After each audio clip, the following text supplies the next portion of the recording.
Los paladines los llevaron a una fortaleza que debía de ser el asentamiento del que Beresa había hablado antes, cuyo nombre no recordaba. A Ronin no le impresionó.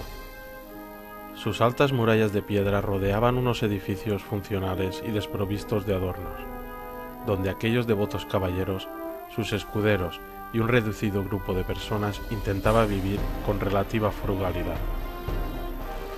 Los estandartes de la hermandad ondeaban junto a los de la alianza de Lordaeron. Los caballeros de la mano de plata eran los defensores más leales de la alianza. Si no fuera por la presencia de la plebe, Ronin habría deducido que el asentamiento era una instalación militar, dado que dicha orden sagrada regía los destinos del lugar.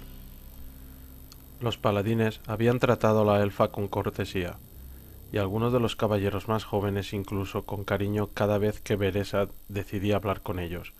En cambio, con el mago hablaban solo lo imprescindible, de modo que ni siquiera le respondieron cuando, en cierto momento, preguntó cuánto quedaba para llegar a Hasik. Beresa tuvo que repetir la pregunta del mago para que éste pudiera obtener una respuesta. A pesar de la impresión que pudiera dar en un principio aquella situación, no eran prisioneros, ni mucho menos. Sin embargo, Ronin se sentía como un proscrito entre ellos. Lo trataban con la menor cortesía posible, y solo porque el juramento de obediencia que habían prestado al rey Terenas les obligaba a hacerlo, si no, lo habrían tratado como a un paria. Hemos visto tanto al dragón como a los grifos, les explicó su líder, un tal Duncan Senterus, con un tono de voz atronador. Nuestro deber y nuestro honor nos exigen que, en tales casos, cabalguemos de inmediato hasta el foco del peligro para comprobar si podemos ser de ayuda. Al parecer, el hecho de que el combate se haya librado por completo en el aire, y por tanto, muy lejos de su alcance, no ha mitigado su fervor religioso, ni ha despertado su sentido común, pensó Ronin con ironía. La forestal y aquellos tipos eran parecidos en ese aspecto. Curiosamente, el mago se sintió un tanto celoso por tener que compartir a Beresa con aquellos caballeros. Después de todo, le encomendaron que fuera mi guía, y debería cumplir con su obligación, hasta que lleguemos a Hasik. Por desgracia, Duncan Senterus también tenía intención de acompañarlos hasta Hasik.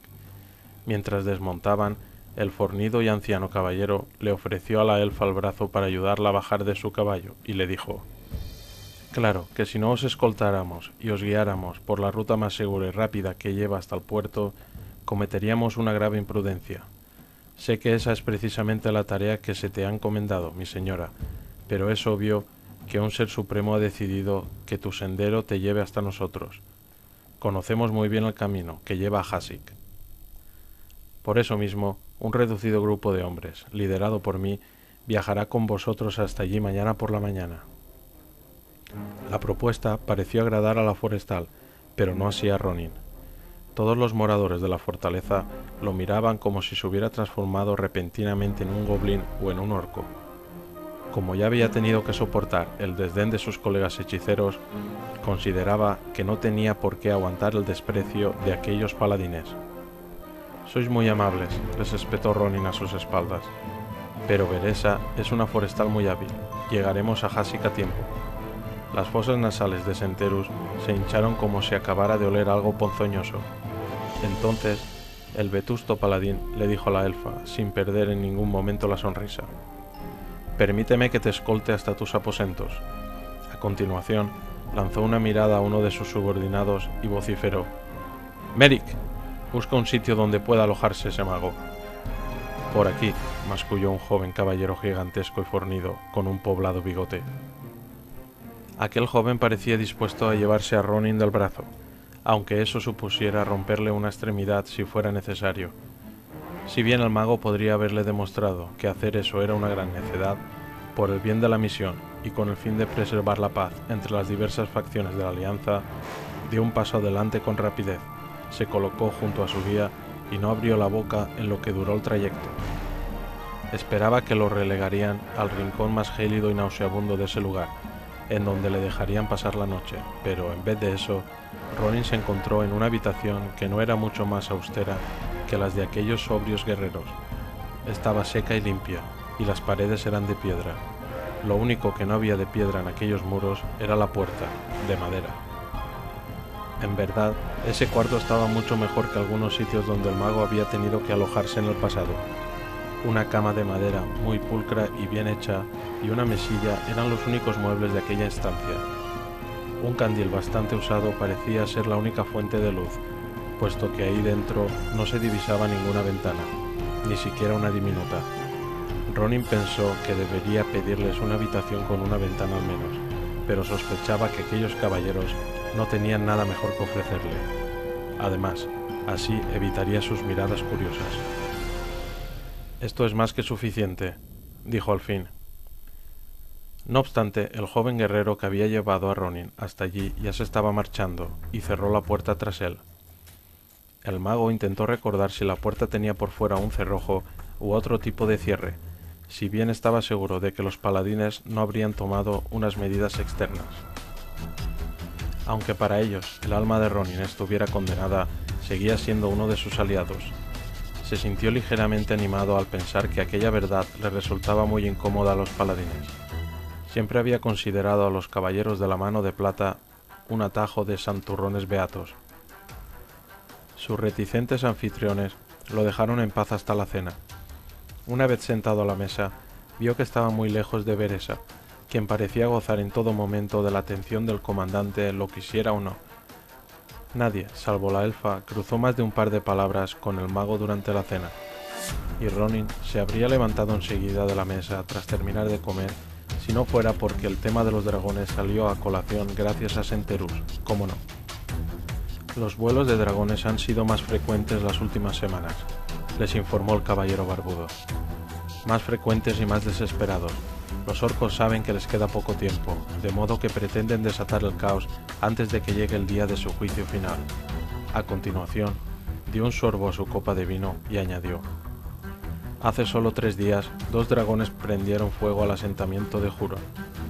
Más de la mitad de la población murió en ese incidente impío y atroz. En esa ocasión, las bestias y sus amos lograron fugarse antes de que los jinetes de grifos pudieran llegar al lugar. «Es horrible», murmuró Beresa. Duncan asintió, y un destello de determinación y fanatismo brilló en sus profundos ojos castaños. «Pero eso pronto será cosa del pasado. Marcharemos hacia el interior de Khaz-Modan, hacia Grim Batol, y acabaremos con la amenaza que suponen los últimos aliados de la Horda. La sangre orca correrá a raudales. Y morirá gente honrada y decente», apuntó Ronin en voz baja. Al parecer, el comandante tenía un oído tan bueno como el de la elfa, ya que su mirada se desplazó inmediatamente hacia el mago. «Sí, y morirá gente honrada y decente, por supuesto. Hemos jurado que liberaremos a Lord Aeron y las demás tierras de la amenaza orca, y eso es lo que haremos, cueste lo que cueste». El mago replicó sin dejarse avasallar. «Pero antes de eso, tendrás que hacer algo con esos dragones, ¿verdad? Los derrotaremos, hechicero. Los enviaremos al inframundo, que es el lugar del que pertenecen. Si tus diabólicos colegas...» En ese instante, Beresa tocó la mano del comandante con suma delicadeza y le obsequió con una sonrisa que hizo que incluso Ronin se sintiera un poco celoso. «¿Cuánto tiempo hace que eres paladín, Lord Senterus?», preguntó la elfa. Ronin observó asombrado cómo la forestal se tornaba una joven encantadora y cautivadora, muy similar a las que había conocido en la corte de Lord Aeron. Esta transformación afectó a su vez a Duncan Senterus. Beresa bromeó y tonteó con aquel caballero canoso mientras parecía prestar suma atención a cada una de sus palabras. Daba la impresión de que su personalidad había cambiado tanto que el mago apenas podía creer que fuera la misma forestal que había cabalgado junto a él como guía y escolta los últimos días. Duncan relató con gran detalle sus comienzos, que no habían sido muy humildes precisamente. Era el hijo de un señor muy rico que había escogido la orden para labrarse una reputación. Aunque, con toda seguridad, los demás caballeros ya conocían esa historia, le escucharon absortos. No cabía ninguna duda de que consideraban a su líder un gran ejemplo de cómo debían ser sus propias carreras en la orden. Ronin estudió a todos y cada uno de ellos fugazmente y se dio cuenta, para su desasosiego, de que los paladines apenas parpadeaban, apenas respiraban, mientras que sus mentes se hallaban sumidas en aquel relato. Beresa hizo algún que otro comentario en diversas partes del Parlamento, de tal modo que fue capaz de conseguir que los logros más mundanos de aquel anciano se tornaran auténticas gestas. Sin embargo, la elfa hizo gala de una modestia extrema cuando Lord Senterus le preguntó acerca de su adiestramiento y sus peripecias pasadas. No obstante, el mago estaba seguro de que, en muchos aspectos, el talento de aquella forestal superaba al de su anfitrión. El paladín pareció animarse con los halagos que le dedicaba Beresa y prosiguió hablando sin parar, pero Ronin ya había tenido más que suficiente. Se disculpó, aunque nadie le prestó atención, y salió a toda prisa a la calle, en busca de aire fresco y un poco de soledad. La noche había caído sobre la fortaleza y una oscuridad sin luna envolvía el alto mando como una cálida manta. Ansiaba llegar a Hasik cuanto antes para partir hacia Khaz-Modan. Entonces podría olvidarse de los paladines, los forestales y demás necios inútiles que no hacían más que poner obstáculos en su camino e impedir que pudiera llevar a cabo su misión. Ronin trabajaba mejor solo, un hecho que había intentado dejar bien claro antes de la última debacle. Los hombres que lo acompañaron en la última misión no habían prestado atención a sus advertencias, ni habían entendido que él desempeñaba un papel fundamental en la misión y que sus poderes eran harto peligrosos. Con el desdén propio de los carentes de talento e intelecto, desoyeron sus avisos y cargaron contra el enemigo, de tal modo que se interpusieron en el camino de su excepcional conjuro. En consecuencia, la mayoría había perecido junto a los objetivos del hechizo, un atajo de brujos orcos que pretendía hacer regresar de la muerte a lo que algunos consideraban un demonio de leyenda. Ronin lamentaba todas y cada una de esas muertes, más de lo que había dejado entrever a sus superiores del Kirin Tor. Tenía remordimientos de conciencia que lo obligaban a realizar hazañas cada vez más arriesgadas, porque ¿qué podía haber más arriesgado que intentar liberar él solo a la reina de los dragones? Debía hacerlo todo él solo, por la gloria que lo aguardaba si lo lograba, pero también porque esperaba poder aplacar así a los espíritus de sus antiguos camaradas, que no le dejaban ni un momento de descanso. Ni siquiera Krasus conocía la existencia de esos turbadores espectros, y quizá fuera mejor así, ya que si lo hubiera sabido, tal vez se habría cuestionado la cordura de Ronin y su capacidad para superar aquel reto. El viento cobró fuerza a medida que se dirigía hacia la parte superior de la muralla que rodeaba la fortaleza. Unos cuantos caballeros estaban apostados como centinelas. Debía de haberse corrido rápidamente la voz de que había un mago en el asentamiento, pues en cuanto el primer guardia lo identificó a la luz del candil, lo rehuyó. Ronin estaba encantado con la situación. A él le importaban esos guerreros tanto como él a ellos. Más allá de la fortaleza, las siluetas difusas de los árboles tornaban el lóbrego paisaje en un entorno mágico. Ronin se sintió tentado de abandonar la cuestionable hospitalidad que le brindaban sus anfitriones y buscar un lugar donde dormir bajo un roble. Así, al menos, no tendría que escuchar las palabras cargadas de santurronería barata de Duncan Senterus, quien, desde el punto de vista del mago, parecía bastante más interesado en Beresa de lo que debería estarlo un caballero de orden sagrada. Aunque lo cierto era que esa elfa poseía una mirada arrebatadora y que su vestimenta dejaba entrever su figura. El mago resopló y apartó la imagen de la forestal de sus pensamientos. El tiempo que había permanecido bajo reclusión forzosa tras ser condenado por el fiasco de su última misión le había afectado bastante más de lo que creía. La magia era lo único que ocupaba su corazón, y si Ronin decidiera buscar la compañía de una mujer, preferiría dar con una más maleable, como las damiselas consentidas de la corte, o incluso las impresionables sirvientas con las que se topaba de vez en cuando en sus viajes. Ciertamente, aquella elfa arrogante no era su tipo. Concluyó que sería mejor centrar su atención en asuntos más importantes. Por desgracia, además de su montura, Ronin había perdido los objetos que le había dado Krasus. Por eso mismo tenía que hacer todo lo posible por contactar con ese mago, para informarle de lo que había pasado. No le hacía gracia tener que hacerlo, pero estaba en deuda con Krasus y debía intentarlo. A Ronin no se le pasó por la cabeza abandonar la misión en ningún momento. Si lo hubiera hecho, habría renunciado a sus esperanzas de recuperar el respeto no solo de sus colegas, sino el suyo propio. Escrutó el lugar donde se encontraba en aquellos momentos. Gracias a su visión nocturna, un poco mejor que la de una persona normal, pudo comprobar que no había ningún centinela cerca. El muro de una atalaya lo ocultaba de la vista del último hombre con el que se había cruzado. ¿Qué otro lugar mejor podría haber para lo que quería hacer? Quizás su habitación también le habría servido, pero Ronin prefería los espacios abiertos, donde podía sacudirse a gusto las telarañas de sus pensamientos. A continuación, extrajo un pequeño cristal oscuro de un bolsillo camuflado entre los pliegues de su túnica. No era el mejor medio para intentar comunicarse con alguien que se encontraba a kilómetros de distancia, pero no tenía otra opción. Ronin alzó aquel cristal para que el tenue fulgor de las estrellas del cielo lo iluminara, y al instante susurró unas palabras cargadas de una poderosa magia. Un destello fugaz pareció iluminar el centro de la piedra, cuya intensidad se fue incrementando a medida que el mago proseguía hablando. Aquellas palabras místicas fueron brotando de sus labios hasta que... En ese momento, las estrellas se desvanecieron de forma abrupta. Ronin dejó de recitar el hechizo y se quedó mirando fijamente el cielo.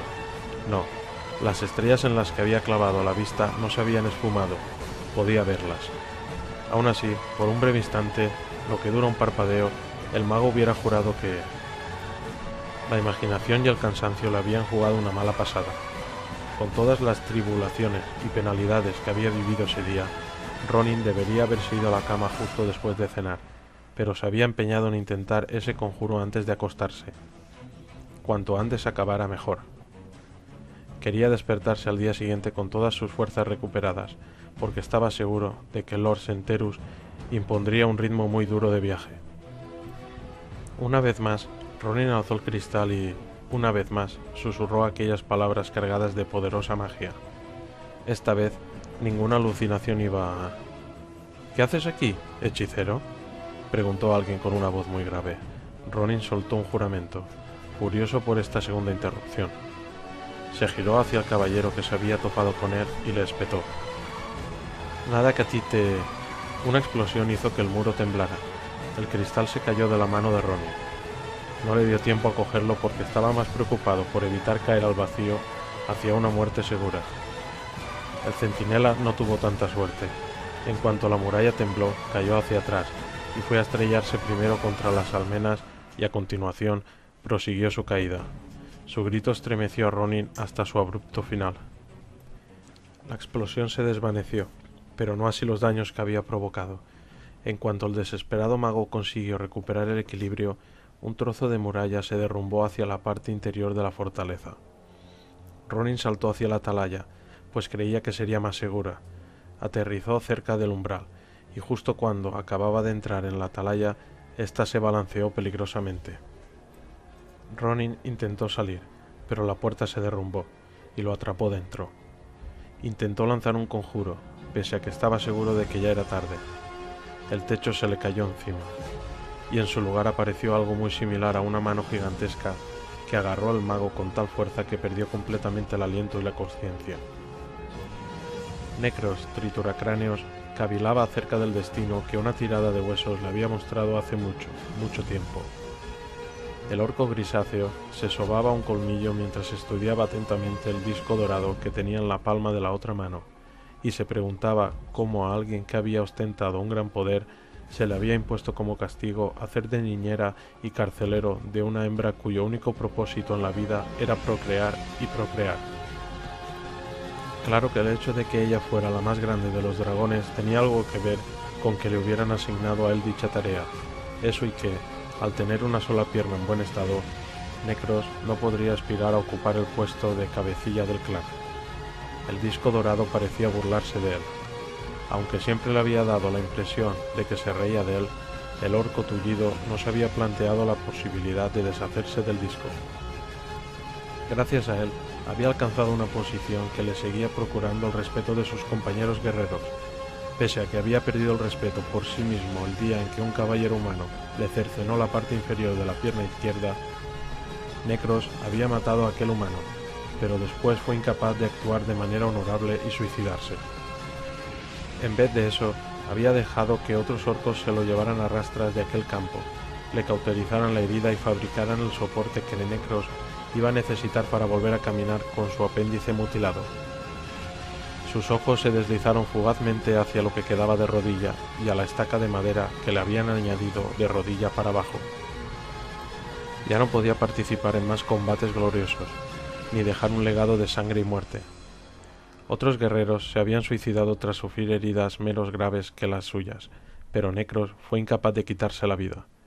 El mero hecho de pensar en acercar la hoja de la espada a su cuello o a su pecho provocaba que un escalofrío le recorriera la espalda, una sensación de la que no se atrevía a hablar con los demás orcos. Necros, trituracráneos, se aferraba a la vida con todas sus fuerzas, sin importarle el precio que tuviera que pagar por ello. En cambio, algunos miembros del clan Faucedraco ya lo habrían enviado a los gloriosos campos de batalla del más allá si no fuera por su talento como brujo. Desde muy temprana edad había mostrado cierto talento para las artes oscuras. Además, había sido adiestrado por algunos de los mejores brujos. Sin embargo, el sendero del brujo estaba minado de exigencias a las que Necros no había querido doblegarse, de caminos tenebrosos que había rehusado recorrer porque pensaba que no le serían útiles a la Horda, sino que más bien solo servirían para socavarla. Había abandonado la disciplina de los brujos para volver al sendero del guerrero, pero de vez en cuando su cabecilla, el gran chamán, Zuluhet, le exigía que hiciera uso de sus otros talentos, sobre todo para alcanzar un objetivo que casi todos los orcos creían imposible: capturar a la reina de los dragones, Alexstrasza. Zuluhet dominaba la magia ritualista de los antiguos chamanes como muy pocos lo habían conseguido desde la formación de la Horda. Sin embargo, para lograr dominar a Alexstrasza había tenido que recurrir a las siniestras artes en las que Necros había sido adiestrado. Gracias a unos medios que el enjuto orco no había revelado a su mutilado aliado, Zuluhet había descubierto un antiguo talismán que, según se decía, era capaz de realizar prodigios sin parangón. Pero había un problema: el talismán no respondía a los hechizos chamánicos del cabecilla por mucho que éste se esforzara, lo cual había llevado a Zuluhet a dirigirse al único brujo en el que creía que podía confiar, un guerrero leal al clan Faucedraco. De ese modo había acabado en manos de Necros el alma de demonio.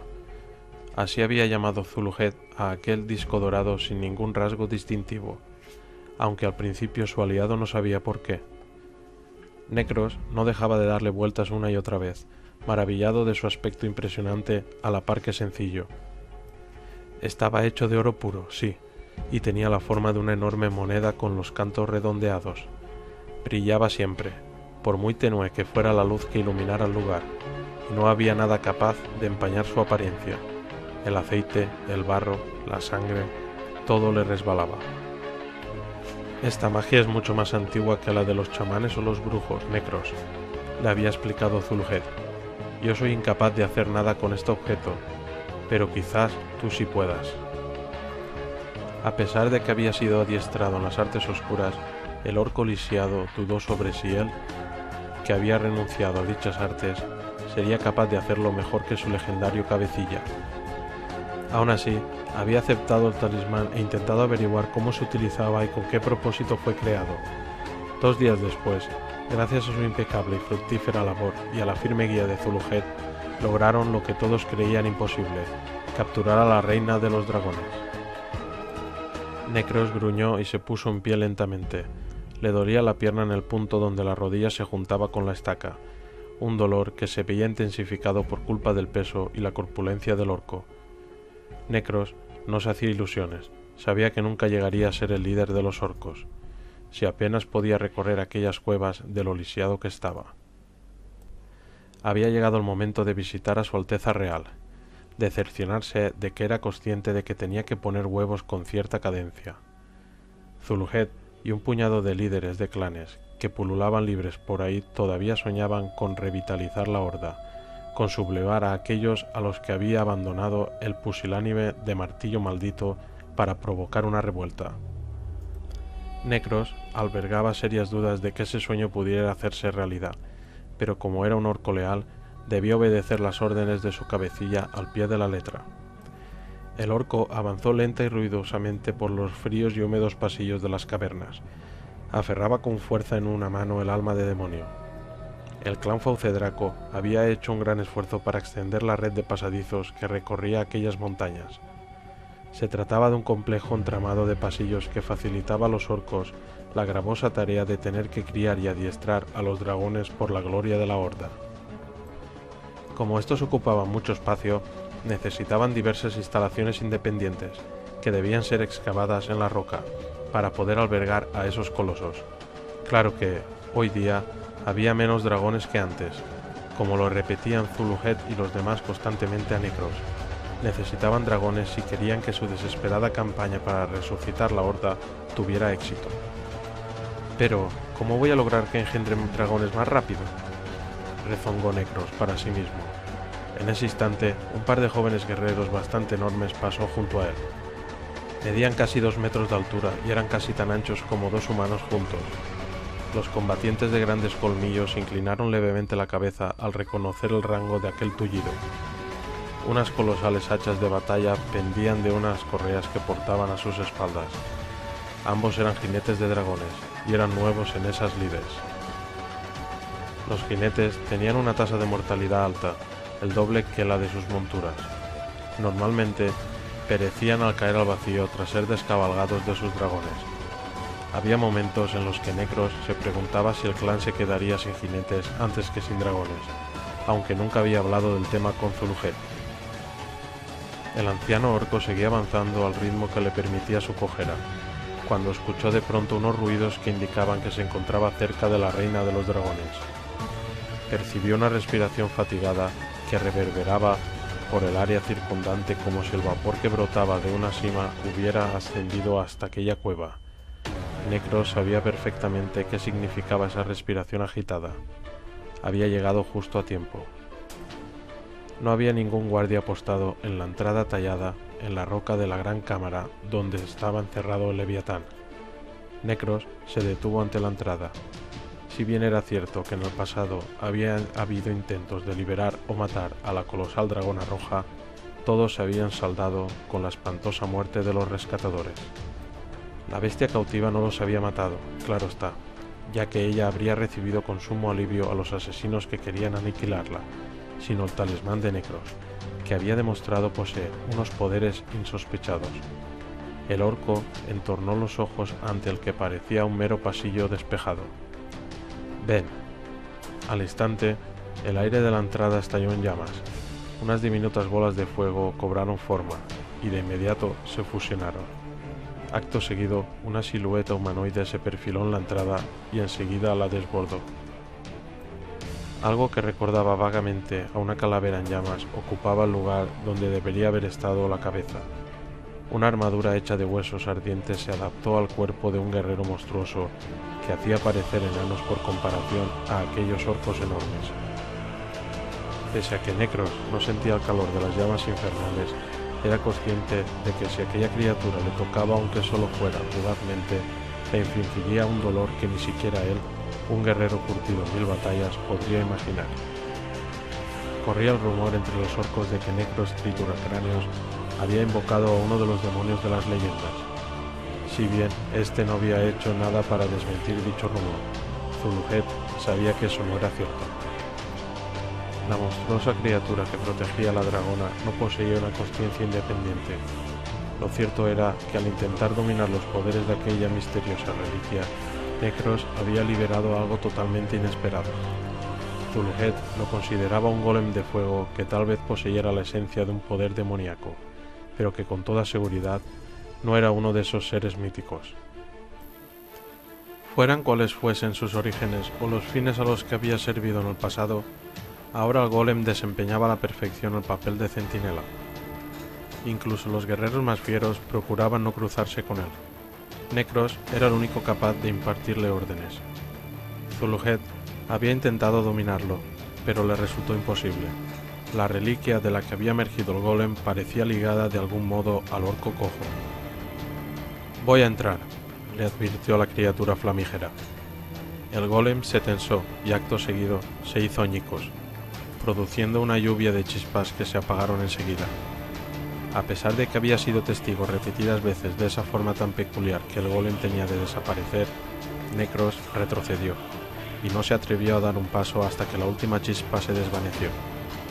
En cuanto el orco se adentró en la cámara, alguien dijo: «Sabía que te presentarías aquí pronto». El desdén con que la dragona encadenada se dirigió a su carcelero no le afectó a éste. Le había oído decir cosas mucho peores a lo largo de los años. Aferrando fuertemente la reliquia en su mano, se dirigió a la cabeza de aquella bestia, cuyas poderosas fauces se habían visto obligados a cerrar con unas abrazaderas, porque ya había devorado a un vigilante y no querían perder a ninguno más. En realidad, aquellas cadenas y abrazaderas de hierro no deberían haber bastado para retener a un leviatán tan magnífico.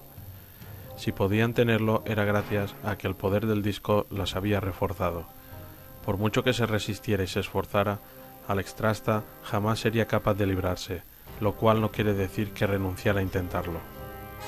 «¿Necesitas algo?», le preguntó Necros, aunque le daba igual cómo se sintiera o qué necesitara. Solo quería mantenerla viva para satisfacer las necesidades de la horda. En su día, las escamas de la dragona carmesí habían relucido como el metal. Si bien seguía ocupando toda aquella vasta caverna, ahora las costillas se le marcaban bajo la piel y pronunciaba las palabras trabajosamente y más despacio. A pesar de su deplorable estado, el odio que se asomaba a sus enormes ojos dorados no había disminuido. El orco sabía que si la reina de los dragones conseguía escapar, él sería el primero en ser engullido o reducido a cenizas. Claro que como eso era tan improbable, el cojo de Necros no se preocupaba mucho al respecto. «Me vendría bien morirme», contestó la dragona. El orco rugió y decidió no proseguir con esa conversación inútil. En cierto momento de la larga encarcelación, Alexstrasza había dejado de comer con objeto de morirse de hambre, pero a sus carceleros les había bastado con coger uno de los huevos que acababa de poner y cascarlo ante su horrorizada mirada para poner punto y final a su huelga de hambre. Pese a que sabía que todos y cada uno de sus descendientes iban a ser adiestrados para aterrorizar a los enemigos de la horda y, probablemente, no tardaría mucho en morir, Alexstrasza se aferraba a la esperanza de que sus niños pudieran ser libres. Romper aquel huevo había sido como romper un poco esa esperanza. Un dragón menos que ya no podría ser dueño de sus actos. Necros examinó los últimos huevos que había puesto, tal como siempre hacía. Esta vez había 5 huevos, un buen número, aunque casi todos eran más pequeños de lo habitual, y eso le preocupaba. El cabecilla ya se había quejado de que los de la última camada eran muy enclenques. Aún así, un dragón enclenque era mucho más poderoso que un orco. Necros guardó el disco en una bolsa que llevaba colgada a la cintura y se agachó para coger un huevo. Como el hecho de haber perdido una pierna no le había debilitado los brazos, no tuvo muchos problemas para alzar aquel huevo colosal. Tenía un buen peso, concluyó. Si los demás huevos eran tan pesados, de ellos saldrían unos cachorros muy saludables. Lo mejor que podía hacer era llevarlos a la cámara de incubación lo antes posible.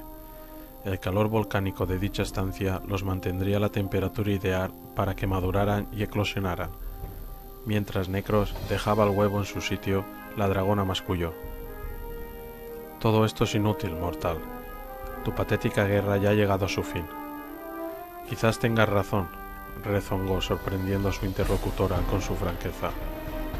El orco grisáceo le dio la espalda a su descomunal prisionera y añadió: «Pero lucharemos hasta el final, lagarta». «Pues tendrás que hacerlo sin nosotros. Mi último consorte se muere, ya lo sabes. Sin él, no habrá más huevos», replicó Alexstrasza con un tono de voz apenas audible. La reina de los dragones resopló con suma dificultad, como si aquella conversación hubiera consumido sus débiles fuerzas. El orco la escuadriñó y estudió con detenimiento sus orbes reptilianos. Efectivamente, Necros sabía que el último consorte de Alexstrasza se moría. En un principio habían tenido 3. Uno de ellos pereció en el mar al intentar fugarse y otro había muerto a consecuencia de las heridas recibidas tras haber sido atacado por sorpresa por el dragón renegado a la muerte. El tercero, el más viejo de todos, había permanecido junto a su reina, pero era varios siglos más viejo que ésta, y ahora esos siglos, sumados a un par de heridas que había sufrido en el pasado y lo habían llevado al borde de la muerte, le estaban pasando factura. Ya encontraremos a otro. La dragona logró resoplar a duras penas y pronunció las siguientes palabras entre débiles susurros. ¿Y cómo piensas hacerlo? Encontrándolo. En realidad, Necros no tenía respuesta a esa pregunta, pero no pensaba darle a la bestia esa satisfacción. La frustración y la ira que había logrado contener hasta entonces comenzaba a desbordarse. Se acercó cojeando hacia ella y le espetó. Y en lo que a ti respecta, lagarta... Necros se había atrevido a acercarse a escasos metros de la cabeza de la reina de los dragones porque era consciente de que, gracias a esas ligaduras encantadas, no podría incinerarlo ni devorarlo. Sin embargo, para su tremenda consternación, Alestrazza giró la cabeza hacia él repentinamente, a pesar de las sujeciones, copando así todo su campo visual. Las fauces del Leviatán se abrieron de par en par, y el orco tuvo la desagradable oportunidad de contemplar lo profundo de la garganta de aquella criatura que estaba a punto de convertirlo en su aperitivo. O más bien, lo habría hecho si Necros no hubiera reaccionado rápidamente. El brujo agarró con fuerza la bolsa que albergaba el alma del demonio y masculló una sola palabra, una sola orden. A continuación, un rugido agónico estremeció aquella cámara, lo que provocó que varios trozos de roca se desprendieran del techo. El coloso carmesí estiró la cabeza hacia atrás todo lo que pudo. Entonces, la abrazadera que rodeaba su garganta relució con tal intensidad que el orco tuvo que protegerse los ojos. Cerca de él, el ciervo flamígero del disco se materializó en un destello de luz y al instante las oscuras cuencas de sus ojos se clavaron sobre Necros a la espera de sus órdenes. Pero el brujo no necesitaba en ese momento la ayuda de aquella criatura. La propia reliquia había sorteado una situación potencialmente desastrosa. «Márchate», le ordenó al golem de fuego. Mientras aquella criatura desaparecía en medio de una explosión, el orco tullido se atrevió a pasearse delante de la dragona. Un ceño fruncido se dibujó en su feo rostro. La frustración de saber que servía a una causa perdida provocó que la ira de Necros aumentara tras este último intento de asesinarlo por parte del Leviatán. ¿Todavía te guardas varios ases en la manga, lagarta? El orco lanzó una mirada inacunda a la abrazadera. Resultaba obvio que Alestrazza había ido poco a poco, durante mucho tiempo, aflojándola del enganche que la clavaba en la pared. Entonces, Necros se percató de que el encantamiento que reforzaba sus ataduras no se extendía a la piedra a la que estaban sujetas. Ese error había estado a punto de costarle muy caro. Sin embargo, ahora era ella quien iba a pagar muy caro haber fallado a la hora de matarlo. Necros clavó su mirada torva y ceñuda sobre la dragona, que estaba gravemente herida. «Ha sido muy osada», siseó entre gruñidos. «Muy osada y muy necia». Sostuvo en el aire el disco dorado para que pudiera observarlo la dragona, cuyos ojos se abrían cada vez más presas del terror. «Si bien Zuluhet me ha ordenado que te mantenga tan sana como sea posible, mi cabecilla también me ha autorizado a castigarte siempre que lo considere necesario», le amenazó Necros, a la vez que aferraba, con más fuerza si cabe, la reliquia que brillaba intensamente. «Y ahora mismo...» «Perdone que lo interrumpa este humilde servidor. Oh, gran amor», dijo alguien con una voz muy irritante desde el interior de la caverna. «Pero hemos recibido unas noticias que debería escuchar». «Oh sí, se lo aseguro». Necros estuvo a punto de soltar la reliquia. El enorme orco se giró lo más rápido que pudo a pesar de tener una sola pierna sana, y clavó la mirada sobre un ser patéticamente diminuto, con orejas de murciélago y unas vastas hileras de dientes afilados que podían entreverse tras una sonrisa demente.